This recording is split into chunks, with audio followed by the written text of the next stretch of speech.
play a major role in creating a good, healthy skin barrier. They also contribute to a good sebum barrier.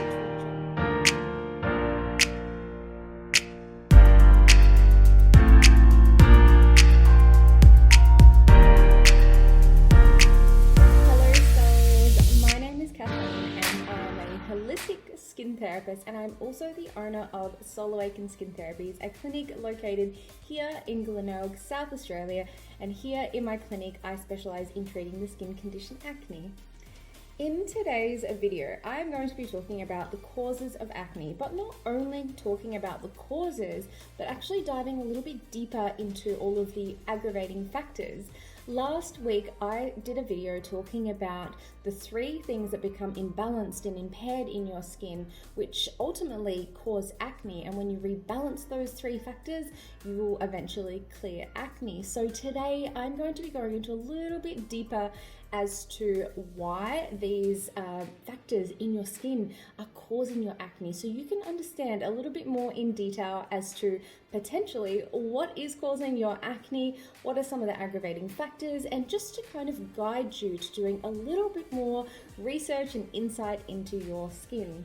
Before we get into today's video, I would like to quickly say welcome to all returning clients, followers, and subscribers, and also welcome if you're new. Throughout this video, I really do want to encourage you to ask questions. If there's anything that has confused you or you want to know a little bit more information about, please pop it into the comment section. I will absolutely read all of your comments, and I'd love to help you in the comment section below.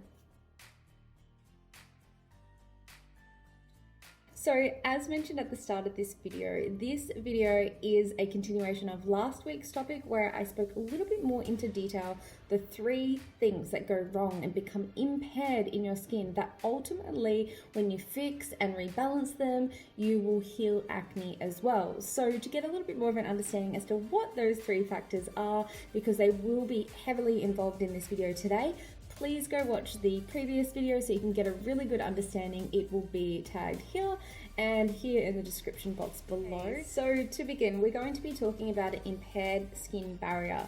We're going to be talking about all of the causes of an impaired skin barrier. I'm going to dive deep into those as well. So one of the most common things that essentially will create an impaired skin barrier, it's usually what you're doing external onto your skin. So I'll start off with skincare products. So one of the most common skincare products that you apply to your skin that will probably begin impairing it, it won't happen overnight, but it is kind of like an accumulative effect. And that's when you're using a cleanser that is essentially too stripping for your skin. It's not pH balanced. And the way that you can kind of know that your cleanser is a little bit too stripping for your skin, you'll know the feeling, because when you go to cleanse your skin and you rinse it off, you've used your towel to wipe the product off, you start to feel your skin and you start to feel this kind of tight and almost like taut feeling on your skin, and it's very dry. That is the first sign that your cleanser is way too stripping for your skin. If your skin is feeling that way after cleansing, it's a big red flag that your skin cleanser is probably a little bit too stripping for your skin, and you need to find something a little bit more suitable.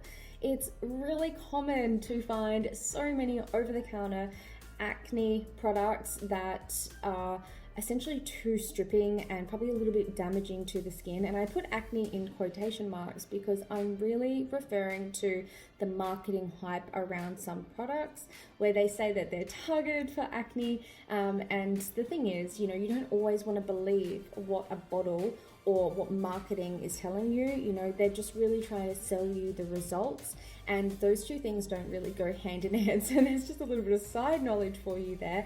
But essentially what I find is those acne targeted products that are sold over the counter, they do tend to be quite stripping and damaging to the skin in relation to cleansers, that is. So the solution to this is to find a cleanser that is suitable for your skin. So obviously it depends on your skin and your skin needs, but basically you could go for something that is non-foaming or a low foaming, something definitely without SLS, so sodium lauryl sulfate. I'm sure you've heard of it before by now, but essentially it's a very stripping ingredient. So just find a cleanser that is suitable to your skin, or go for a cream-based cleanser. Now you want to be careful when it comes to acne and using one. Look, I prescribe them all the time for my acne clients here in the clinic, because I know that the cream cleanser that I use is very safe and effective for a lot of my acne clients. But that just goes to show that there are so many different options out there through different skin companies and brands and products. There's so much out there. So that's your impaired skin barrier in terms of a cleanser, but you can also impair your skin barrier through the use of exfoliation. My goodness, this is a common one, very, very common, and this comes in the form of physical exfoliation products. So your granular kind of like your scrubs, that's an exfoliation product. We're talking chemical exfoliants, so those ones that you put onto your skin and the chemical actually helps to exfoliate your skin that way. But we've also got professional treatments that we really need to keep in mind, like microdermabrasion, ablative laser treatments. We've got those high strength chemical peels. All of them need to come into consideration when talking about exfoliation, because really you can. So you're probably thinking, if you've looked into acne and treating it, you're probably thinking, well, I know I need to exfoliate because one of the aggravating factors of acne is the hair follicle becoming plugged and clogged, and essentially, creating a blockage within the hair follicle. And I totally get you, and I am here with you as well. Exfoliation does play a really important role in treating acne, but it really needs to be done at the right time and when your skin is in the right condition. So the thing is, exfoliation does impair a skin every time you do it to a skin. And the way that I like to talk about exfoliation, I call it a luxury for healthy skin. And the reason why that is because when your skin is healthy, it does this process called desquamation, and desquamation is your skin's natural exfoliation process. It's amazing. Your skin's actually an entire organ that is essentially meant to do everything it's meant to. It's meant to function by itself, but unfortunately we do all these things to our skin to make it out of balance and not so healthy.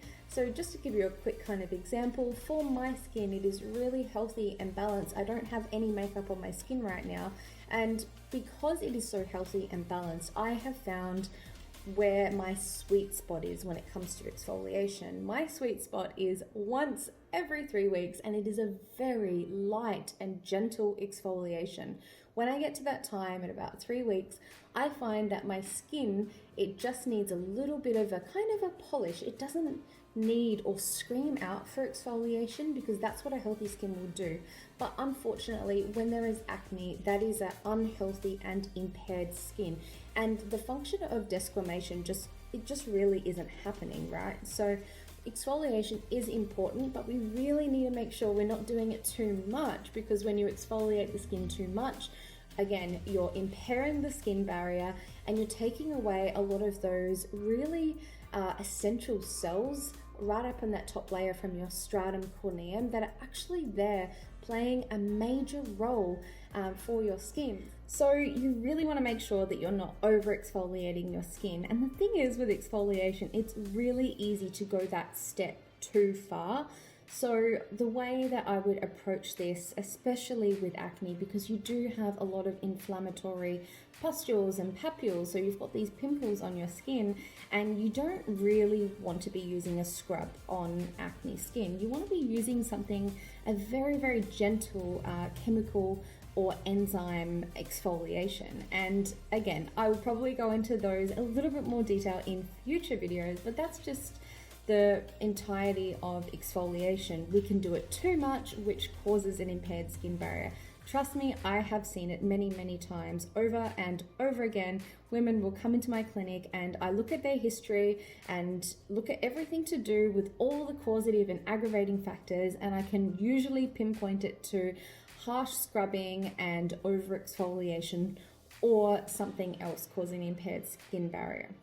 Some of the other things that will impair your skin barrier might be not wearing a moisturizer or potentially using ingredients and products on your skin that are damaging it, kind of that low grade inflammation and damage that's happening in the background. So not using a moisturizer, well, what that's going to do over time, if you're cleansing your skin every day, which we all must cleanse our skin, the thing is, if you're not putting on a moisturizer afterwards, you're not sealing in all the moisture into your skin.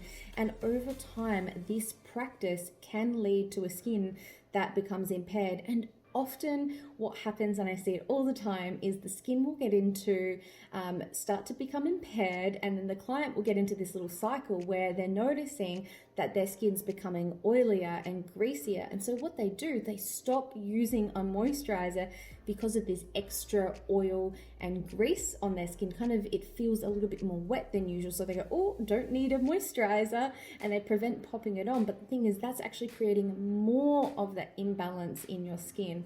Because the thing is, when your skin has become impaired, we have this thing that happens. It's called epidermal water loss, and that is just water leaving your skin because the protective oil barrier isn't there on the top of your skin. So you've removed it, therefore you're getting more water evaporate out of your skin, and that actually looks like an oily shine. You also do get a bit of an overproduction of oil on your skin, but mixed with water, you can tell it straight away. It feels very slippery on the skin. You can kind of wipe the oil off and kind of move your fingers like that, and it's a little bit more of a slip.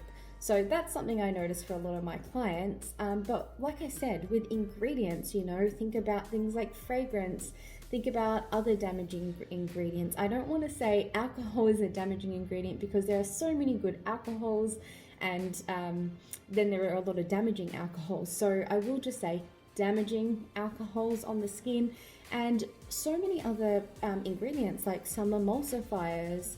We've also got preservatives. Now, preservatives are really, really good for skincare products, but the thing is, when preservatives go onto your skin, what they're really meant to do is actually kill bad bacteria, kill bacteria to prevent your skincare products from becoming spoiled and having a bit of a microorganism overgrowth in them. So that's why preservatives are popped in there, right?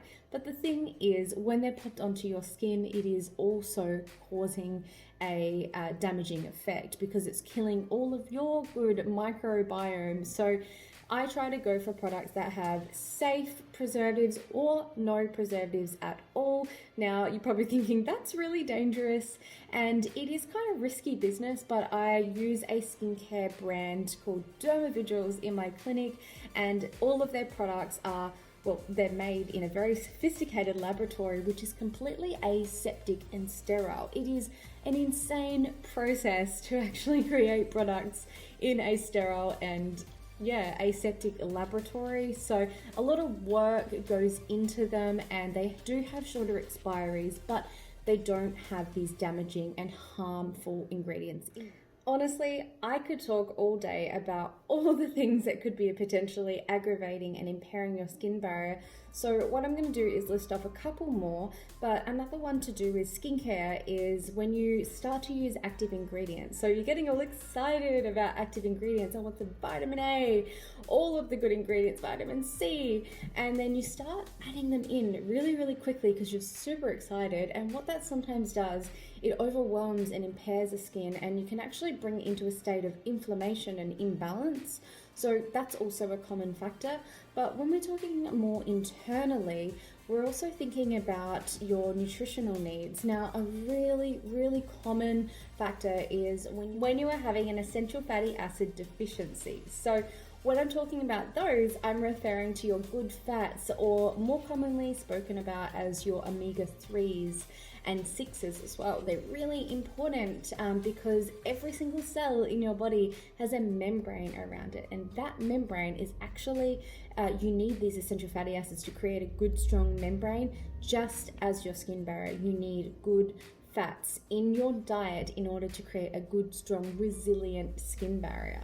while we're on the topic of internal factors, you could also be thinking about certain medications and certain health imbalances as well. So they're just a couple of internal, but when we're talking about external, again, you know, I spoke about the skincare ingredients and products that could be damaging your skin. We've also got to be thinking about everything external, such as the sun. Sun damage is a huge one. You could be thinking about wind. Wind actually will impair your skin. It could at least, you know, it can give you a wind burn. So that's just an example of the skin barrier becoming temporarily impaired and causing irritation and inflammation in the skin. So many external factors, so many things to do with skincare, and also a couple of internal factors when it comes to creating an impaired skin barrier. Another factor that you might like to consider is the fact that you might be genetically predisposed to having an impaired skin barrier. So what I mean by that is if you are a lipid dry skin, so that means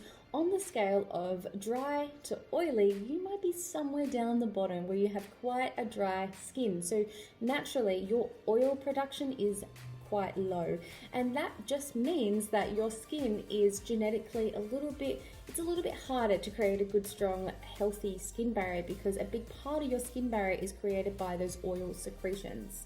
You might also have the genetics of a family who has impaired skin barriers. So the way that you can kind of find that out is by looking at your parents and your grandparents and your aunties, everyone in your family, and just have a little look at their skin. Do they have inflammation?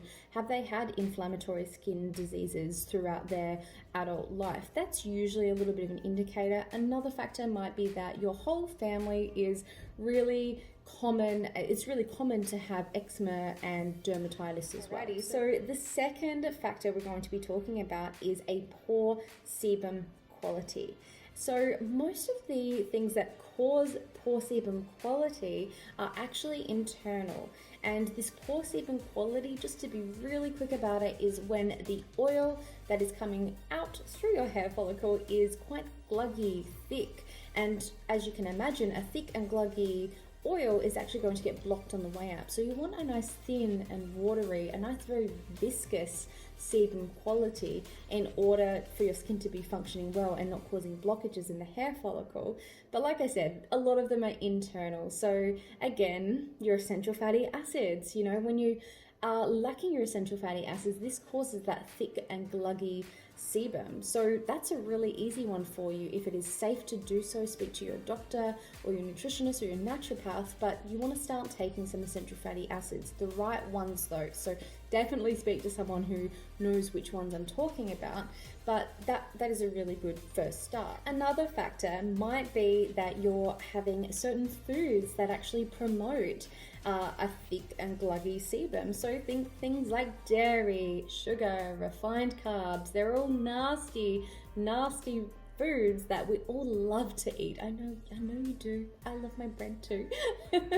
But you know, when you do have acne, they are kind of compounding and causing this sebum to become imbalanced. We've also got hormones, because essentially when your hormones are imbalanced, they're expressing different qualities. And when you have, just for an example, a high amount of testosterone running through your body, that's actually going to affect that sebum quality. We've got also so many other hormonal factors. So you might have a disease such as PCOS, polycystic ovary syndrome, or endometriosis, or possibly even a thyroid condition. There are so many different hormonal imbalances that can cause disruptions to your sebum quality and also just the state and the health of your skin in general. So that's definitely something to further investigate with a allied health professional. The third factor we're going to be talking about is retention hyperkeratosis. And again, I went into detail about this in the last video, but to kind of sum it up really quickly, it's just when you're getting a blockage on the top of your skin or around the hair follicle that is clogging the skin and creating that blockage within the hair follicle. So we want to think about things again internally and externally. So when we're talking about externally, I'll go to the most common ones, and that could be clogging makeup. So we actually have, there's a name for that. It's called Acne Cosmetica. So cosmetics that are clogging your skin. So there's so many makeup products out there that do clog your skin, as well as skincare products, and even sometimes good quality skincare that isn't meant to clog your skin might clog it depending on the way that you're applying it, the frequency. Gosh, there are so many things. So skincare and makeup can cause blockages on your skin and kind of worsen the retention hyperkeratosis. So externally, we're also dealing with friction. Now, this is not spoken about very often. There is actually a technical term for this, and it's called Acne Mechanica. Now, I'm sure you have experienced this before, because I mean, I have, and that's when you're wearing something that's quite tight, maybe like a gym singlet, and you've left it on after going to the gym and you're kind of wearing it a little bit longer. That's not ideal, but what actually happens is that kind of you're wearing it for so long, it's creating friction in the skin, and that can actually lead to more breakouts. You've also got that combined with sweat. Now, sweat is also another factor that could increase this retention hyperkeratosis. Just remembering that when sweat dries, just like salt does, you know, salt when it is dried, it kind of crystallizes a little bit, same as the sebum on your body. So it comes out of your skin, out of the pores, and it actually sits on the top and creates a little bit more of a blockage. So again, another aggravating factor. So other aggravating factors that you might be dealing with are things, again, touching your skin. So think about pillowcases, phones, hair products, all of the things that could be touching your skin, that could potentially be sitting on your skin, causing blockages and really aggravating that retention hyperkeratosis. So like I said, your pillowcases might be dirty, your phone filled with bacteria, and you're kind of touching it all day, transferring bacteria back and forth. Also hair products, you know, you might be wearing hairspray or hair gel, and it might be kind of rubbing onto your face. You've also got your shampoos and conditioners. Maybe you're not rinsing them off when you're in the shower. That's more in relation to body acne. So we also have makeup brushes. I mean, gosh, that one is a big one. Who here, actually pop it in the comment section below, please. Tell me, are you one of the people who is doing the right thing when it comes to your makeup brushes? Every time you use a makeup brush, you must cleanse it afterwards. That's the way I see it anyways, because if you are touching a makeup brush to your skin, you are transferring things from your skin to your makeup brush, and then you're leaving that makeup brush with makeup on it and the sebum and anything that was on your skin, hoping that your skin was clean, probably a little bit of skincare on the brush, and then you're leaving it. So it's being exposed to dust and everything in the environment. So from my perspective, you really should be cleansing your makeup brushes after every use. So please comment below, do you do that? I know it's quite rare to come across people who do it, but I'd love to hear from you if you do. Some other external factors might be things like your lifestyle and even your work environment. So a really common one that I see is when someone's working in fast food or working in the kitchen. So they're experiencing, yes, a lot of sweat, but they're also experiencing a lot of kind of things circulating in the air which are kind of landing on their skin, or they could be working in, let's say, construction. So they're outside dealing with a lot of dust, and this dust, dirt, and debris lands on their skin a little bit more frequently than other workplaces. And lastly, we also have a few things that are happening within the skin that can aggravate and cause retention hyperkeratosis. So remember at the start when we spoke about an impaired skin barrier and how that leads to transepidermal water loss? Well, that's when, again, water is leaving your skin. The thing is, when water is leaving your skin, it's causing another whole heap of chain reaction events to happen, because we need the water in our skin. That is why we have a barrier. That's why we need to have a strong, healthy barrier to keep the water in, because water is necessary for a lot of different functions. So one of the ones that come to mind is the function of enzymes in your skin. Enzymes are really important, and when we don't have our enzymes functioning, will then lead to more of that retention hyperkeratosis. Also, the water impacts the incomplete corneocyte compaction because the enzymes aren't doing it. The incomplete corneocyte compaction is causing your skin cells to clump together, and again, causing and just compounding to that retention hyperkeratosis that is already there. As you can imagine, of course, if you are having a impaired skin barrier leading to the transepidermal water loss, which then leads to an impaired enzyme function and incomplete corneocyte compaction, all causing retention hyperkeratosis in the skin, you are also experiencing a skin that isn't desquamating properly. Remember, I mentioned at the start, that is your skin's natural exfoliation process.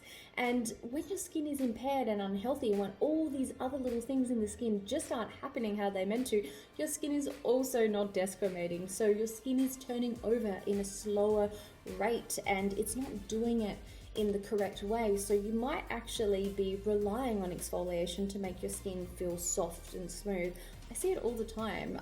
I was even in this cycle where I was literally relying on exfoliation to make my skin feel smooth. But the thing is, when your skin is healthy, it is already soft and smooth to begin with. And just using an exfoliation is just like a really fine buffing. If you are relying on exfoliation because every maybe 3 days or once every week, you start to feel a lot of scaling and dry flaky bits on your skin, big indicator that you are relying on exfoliation and your skin just isn't. So in this video, we have really dived deep into some of the causes of these imbalances in your skin that essentially cause acne. And the thing is, I could honestly tell you so many more factors, but it would take me all day to sit here. But this is just a few of them to get your mind thinking and looking a little bit outside of the box, and so you can investigate and do a little bit more research.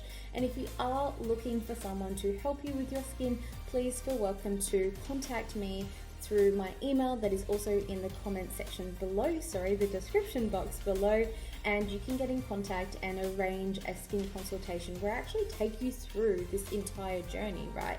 So all of my consultations go for 90 minutes, and this is when I'm looking at your entire skin history, your health, everything involved, and really kind of going through it and investigating. So if you want a little bit of help, definitely go down there, and I hope by the end of this video you are feeling empowered with knowledge so you can start to make better decisions about your skin. But if there's anything you wanted me to touch on a little bit more, or perhaps even make a video about, please again pop it into the comment section below. And of course, if you like this video, hit the like button and also press subscribe if you want to tune into more videos just like this. And of course, if you would like to, click the little bell icon so you don't miss any of my future videos. Thank you souls for being here with me today, and I look forward to seeing you next time.